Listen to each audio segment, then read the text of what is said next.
Is the Specialized Turbo Levo still the best EMTB on the market? Well, that depends on who you ask, but I will say it is easily, if not the most popular EMTB on the market. I mean, it's like seeing Teslas in Southern California. You cannot drive more than a minute without seeing one. They are absolutely everywhere, but for good reason. Behind me, you see a 2022 Levo Comp alloy, and at $7,500, that makes it one of the best-selling of the Gen 3 Levo lineup released in 2022. And to get into a little bit more depth why the Levo in general is so popular, we're gonna have to jump back a few years and take a history lesson. Just a few years ago, when Specialized unveiled their Turbo Levo, most manufacturers had e-bikes with motors around 70, 75, maybe 80 Newton meters of torque with 500 watt-hour batteries, and then the Specialized came on the market and evolved with a 90 Newton meter torque motor, which brought a lot of people over to the Levo platform, as well as 700 watt-hour batteries, again, from the 500 watt-hour battery that brought a lot of people over. And they were also one of the first brands to offer app integration for tuning your bike. So overall, they've been a pioneer for the past few years, which has brought a lot of people over to the Specialized ship to join the Levo side.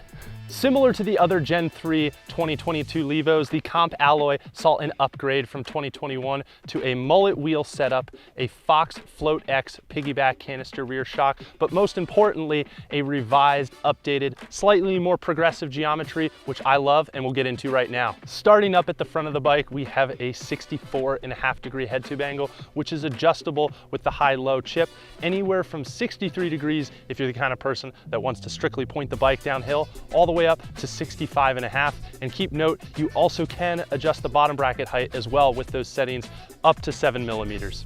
Moving down to the back of the bike, we are here at the rear triangle. I know I had to look at it to make sure. We have 442 millimeter chain stays on the size large S4 that I have, which is about 10 to 12 millimeters shorter in size large than other bikes that I've been testing. And I really like that short rear end, especially when it's combined with that 27.5-inch rear wheel. It makes it flow effortlessly through the corners. And then when I look over here, right at the seat tube length, it is 425 millimeters on the size large, which is significantly shorter than other size larges I've been testing, anywhere between 445 to 460. So that 425 millimeter length is gonna help keep the top tube down. It's gonna just pull the center of gravity down much lower, which is gonna help keep you stuck to the trail, especially through the corners and the chunky stuff.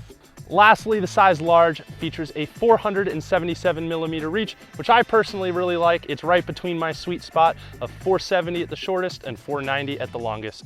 Along with those changes in geometry, we also saw a change in the sizing scale. So we changed from small, medium, large, extra large to the S1, 2, 3, 4, 5, 6 scale, which in better terms is extra small all the way up to extra, extra large. So that means the Levo is just gonna fit a much wider range of riders.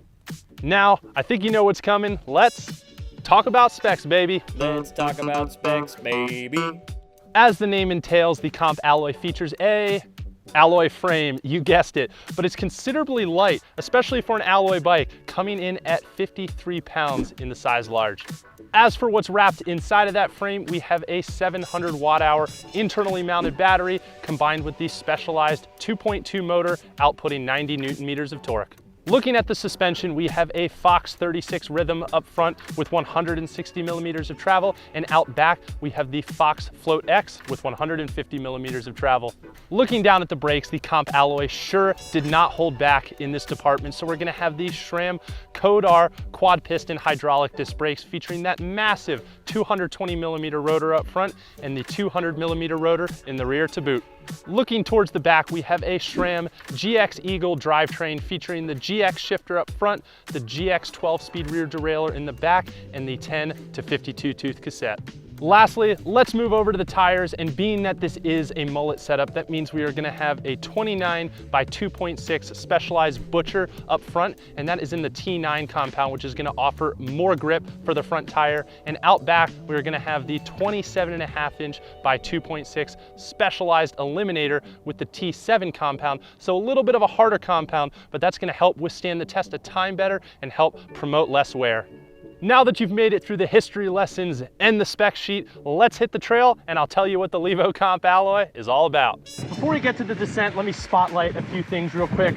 First being the cockpit in classic Specialized fashion. It is clean, it is minimal. It just allows you to focus on the ride ahead of you with minimal distractions on the bars. But if you are a rider that wants your speed there and those other metrics, you can sync up one of their Bluetooth displays. Second has to be the Specialized 2.2 motor, otherwise known as the Brose S Mag. And while it might not be the snappiest motor on the market in terms of its pedal input for those quick accelerations, it definitely takes the cake for raw output at 90 Newton meters of torque, especially when you click it up right here into turbo mode. I mean, I barely have to pedal to get the bike to go uphill, which is just phenomenal. Third has to be how well the bike climbs. I mean, it definitely shines more on the descent, but I'll show you right here. I mean, I love the way the rear tracks on this Levo. I could just climb up that with the rear shock completely open, hit all these rocks, and I'm not being jarred off the saddle at all, which I really like. Alrighty, here we come up into one of my favorite chunky rocky straightaways in Southern California. We're gonna put this Levo to the test, see how it handles with this new updated Gen 3 geometry. Woo! Already can tell. Super playful. Woo. Let's get that rock off this way. Woo. Oh man, couldn't get a lot of words out through there, but that was crazy. I really noticed that slacker front head tube angle. It makes the front end really confident. Woo. Pick it up over that, and I'm just skipping through the rocks. Woo. That 220 mil rotor definitely helped me on the front right there. Now that we've pushed it through that rocky straightaway and put that suspension to work, this next section we're gonna really see how well the bike turns and handles through the corners. So we're really gonna lean on that Butcher up front and the Eliminator in the rear, which I have to say are definitely some of my favorite tires on the market. I have ran them on other bikes, so here we go. Woo. Slow out here and then jam it into this left-hand corner. Woo. Hit this berm. Oh my gosh, so nice. Let's pop over this rock. And here we go, left. Lean on that tire. Right, again. All right, got a fun little line right here. Pop out wide, take that high. Woo! Oh my gosh. All right, now that we pushed the bike through that fast, chunky straightaway and the tight, twisty turns, let's take it down the steep rock garden and see how it performs at a slower, more technical speed. All righty, pedaling in. Definitely gonna take all my concentration through this section right here as it gets definitely pretty chunky. Woo! There we go.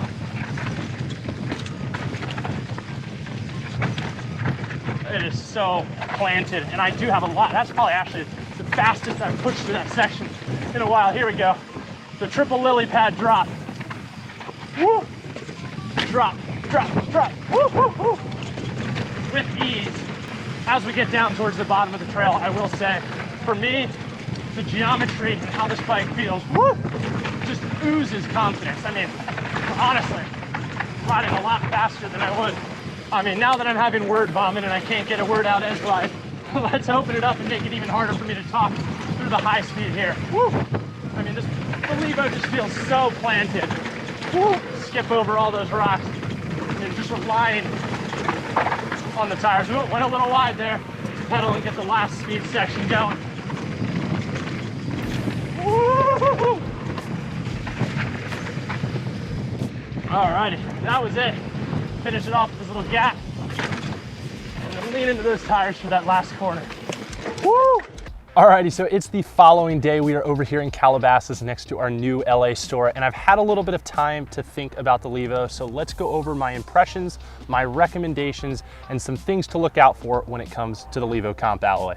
My thoughts on the Comp alloy overall are just honestly, wow. I was super impressed. I mean, I went into this knowing that it was gonna be an awesome EMTB, and I've had the chance to test a lot of EMTBs over the course of this year, and I've gotten to the point with each one of them where we're heading down the trail, and I'm comfortable with how fast I'm going, and so is the EMTB, and we find this middle ground where with the Comp and the new Gen 3 geometry on the Levo, I mean, the bike just took over. As you saw in the GoPro video, I started to lose my train of thought because the bike just wanted to go. It was a charger. It absolutely just oozed confidence.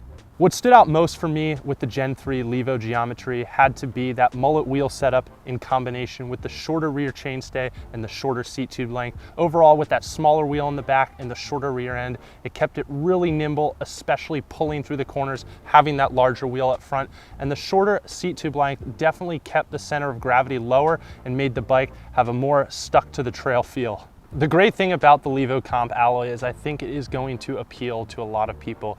I mean, anywhere from somebody just getting their first electric mountain bike or somebody who's really experienced and wants something that's super capable, especially with that customizable geometry.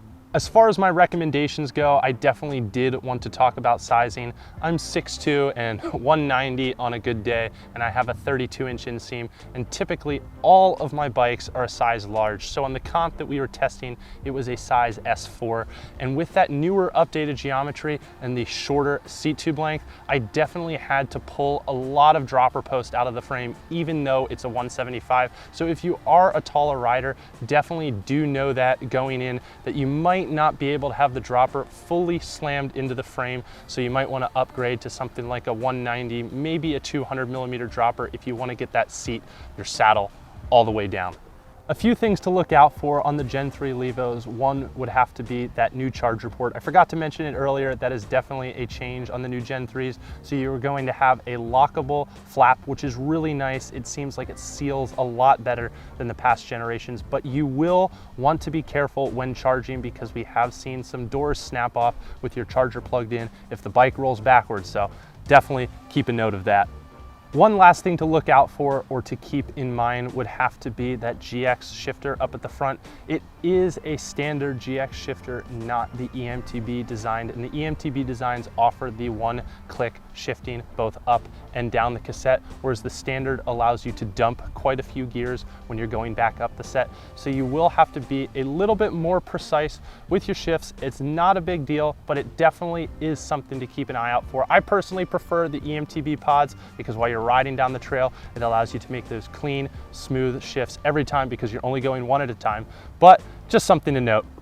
Lastly, I feel like it is definitely my responsibility to address the elephant in the room, and that would have to be the Specialized 2.2, aka the Brose S Mag motor. And I know, as you've seen on forums and heard in reviews and through word of mouth, that they did have their reliability issues in the past, for sure in 2019 and 2020, but Specialized took ownership of that. They extended warranties, but now here in 2022, with the updated revisions that have been made to that motor, we have not seen any issues, and I do not think that should be something you should worry about when purchasing a Specialized Levo.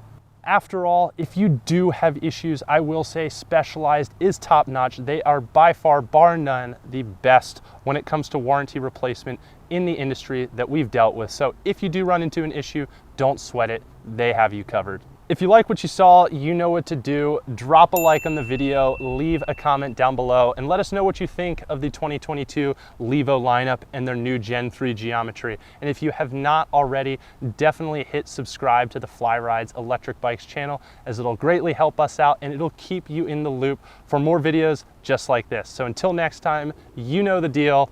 Enjoy the ride.